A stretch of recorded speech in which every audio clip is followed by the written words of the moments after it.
The way I fully ransacked my entire apartment for like an hour trying to find this teeny tiny little mic to film this video. It's so teeny tiny. So hopefully this sound quality is like decent and I can get some decent studying done afterwards too. I'm gonna try and go to the library after this. But while I get ready, let's talk about how you can use other people to figure out who you are and what you want out of this life. I feel like I am in that period right now where I'm trying to figure out, get really clear on what it is that I want and how I want to get there, what I need to do to get there. And so I was watching a Jadia video and a Leo Skeppy video back to back. And in Jadia's video, she was like, you need to be isolated in this period to figure out what works for you, and so that the universe can like have access to you. Then in the Leo Skeppy video, he's like, you can absolutely not do this in isolation. Do not isolate yourself because it's not going to work. And so clearly I'm getting mixed messages here from the universe, but I think there's a way that you can take both of those messages and kind of merge the two to use both isolation and socialization to figure out who you are and how you want to spend this life and who you want to spend it with. And I think the most beneficial place to start is with your own personal core values. Who you want to be, who you aspire to be, the qualities that you want to embody and emulate, things and values and ways of being that are so important to you. I'll list off a few of my own personal values to give you a sense of what they can look like. For me, honesty is huge. Being real, whether or not it's gonna hurt someone's feelings. Being reliable, that's huge for me. Prioritizing your physical and mental health. Being kind to people and being able to hold space for a lot of viewpoints, not being judgmental. I'm really working on black and white thinking and getting that out of my life. So that's something that I'm not looking for. I'm looking for someone that's the opposite of that. People that embody optimistic thinking, people that are looking to get comfortable in the unknown. I value curiosity and I value interest in learning and growing and developing and educating yourself and overall just being a better person. I value being strong emotionally and physically. I value being resilient. And that is just a few of the very many things that I've come to learn about myself that I really value. And so when I'm looking for friends and for people in my life, or even reevaluating friendships, because sometimes friendships will work for you and then you'll grow, you'll change, things will shift, and you're no longer as compatible with that person as you maybe once were. And so sometimes you have to reevaluate friendships to see if there's still a match for you. And I go about that by reevaluating my values and, what I perceive their values to be. And I think to myself, is this a match? Is this as much of a match as it once was? And that's only part of it, I think I'll do a whole nother video on navigating friendships and changing tides with friendships and cutting off friends and making new friends. So I won't go too deep into that rabbit hole, but I just want to say that it's very important to keep your values in mind with not only new friendships, but pre-existing friendships. So I'll use my values to kind of navigate who I spend time with and who I talk to and who I gravitate towards, and being aware of how your values operate can help you navigate social situations. So I'll give you an example for like in school, for instance. With starting my law school program, my intention was to not stress, to not be anxious, to go with the flow, trust the process, and most of all, enjoy law school as much as possible and have as much fun as possible.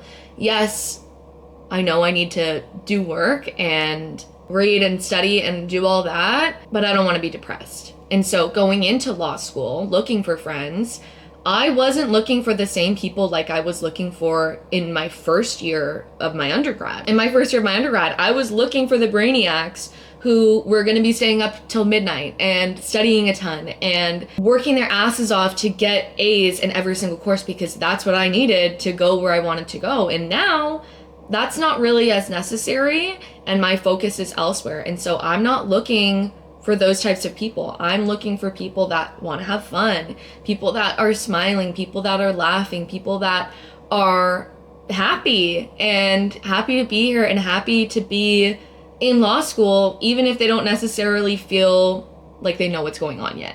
And this is applicable to every type of value that you have. When it comes to judgment and judging people, I don't fuck with that. And so when I'm in a group of people and I notice there's a lot of judgment, I'll try and steer away from that. I'll try and find the positive side and be optimistic and say, yeah, sure, they may have fucked up in that way, but like take into account the circumstances, take into account the context, you know? And I try and figure out who in that group setting is thinking like me and who in that group setting is thinking not like me. And then from there, you can kind of determine like who you vibe with, who you don't vibe with, who you want to have more conversations with, who you don't want to have more conversations with. And now an important piece with all of this is that you can't let, and maybe one conversation will be so impactful that you do draw a line in the sand. But you have to be careful to not draw a line in the sand every single time you don't agree with someone else. Because then it's going to be really fucking hard to find friends. So I've discovered recently that it's kind of a balancing act between holding space for people to be themselves, maybe give you the ick, maybe overstep some boundaries, and also holding space for your boundaries and being cognizant of how much space you have for wading through people's stuff.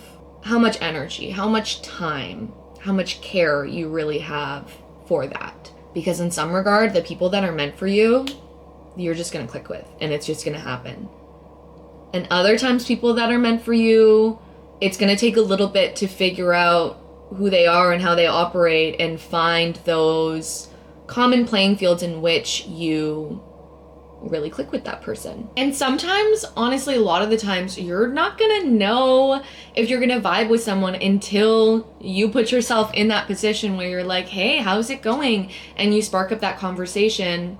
Also be a little bit vulnerable yourself too, that they can see who you are and what you're all about. And that requires being vulnerable, being yourself, and risk rejection, risk someone showing that they don't want to be your friend, that they don't like who you are. And that's scary, yeah, but it's also the reality of living. You can't, I bet you don't like everyone. I personally sure as hell don't like everyone, so I can't expect the same thing out of everyone that I meet in this world. However, you can use those likes and dislikes to your advantage. I've connected with a lot of people, probably more than I'd like to admit, over not liking someone else.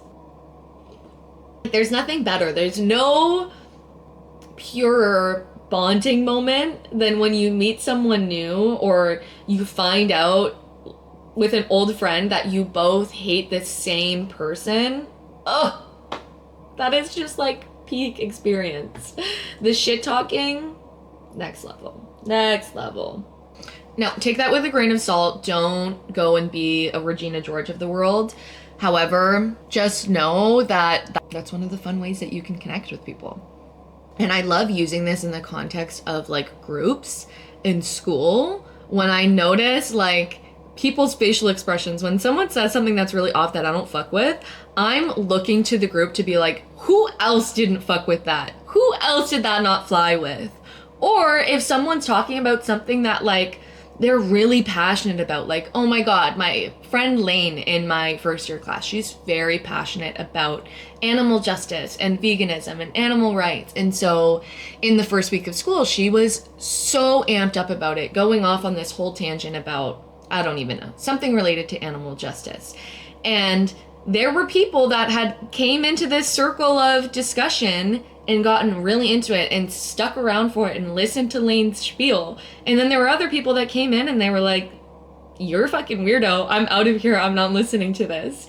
And I feel like that was a perfect example of like, you could see, especially when people are talking politics, you can see firsthand who fucks with what views and who doesn't, simply by who sticks around, who listens to the conversation, and who opts out, who tries to change the subject, who walks away. And the positive part of that is that you too can choose to stick around for a conversation, choose to ask questions, choose to listen to the spiel, or you can choose to walk away and ex-nay that out of your life. And then through that, through putting yourself in social situations and having conversations with people, asking people questions, sticking around to hear the spiel, you learn more about what other people are about. You learn more about who they are, what they love, what they spend their time doing, where their head is at, if they have a positive, optimistic perspective on life, or whether it's negative and pessimistic. And it's through those consistent, incremental interactions that you, piece by piece, bit by bit, learn who you are, what you want to spend your time doing, and who you want to spend your time doing it with. And so to recap, the biggest things that I keep in mind when exploring myself through other people is, first and foremost, my values, my personal values, what matters to me. Then I take those values and apply them to the people around me. And I search for people that act and talk and vibe in line with those personal values. 3, and this is probably the biggest piece, is you have to act in line with those values. If you value honesty and you value finding honest people, you have to be an honest person. If you value physical exercise and being physically fit, you need to go out and be physically fit. Go for a run, go to the gym, so that you can find people that do the same things. And you can keep up when you find those people who want to do those things. Because if you want to go for a run, if you want to be a runner, and you find someone that's a runner, you're not going to be able to run with them if you personally aren't a runner. You're not going to be able to keep up with them. So there's a level of awareness that has to be there to attract the types of people and the types of experiences that you want. If you're at a point in your life where you want something, you want certain types of friends or people in your life or experiences, and they're just not coming, it's probably because they're up here, they're operating on this high frequency that you have yet to get yourself up to then manifest those physical realities into your life. I'll give you another example. If you really value knowledge and learning and education and being a better person, but you don't read, you don't go to the library, you don't go to museums, you don't do research, you don't go to school, you don't write, you don't explore any passions, interests, you don't ask any questions, you can't then expect to find people or connect with people that are doing those things and value those things, because your behavior doesn't reflect those values. And then after that, the last step is to really just trust the process. That's where I'm at right now. I've explored my values, I apply them to my everyday interactions, I act in line with most of them, and now I'm just at step 4 where I'm trusting the process and I'm letting the universe bring people into my life that support and nurture the values that I hold nearest and dearest to my heart. So yeah, that's my little talk on how you can find yourself through interactions with other people. And this is the final makeup look, if you can even see. It's very light, very natural, very chill for sitting down and studying. And yeah, that's it. That's all. I hope that helps someone, anyone. If it did, give me a like, give me a comment, give me a subscribe, or don't. Regardless, thanks for watching. Bye.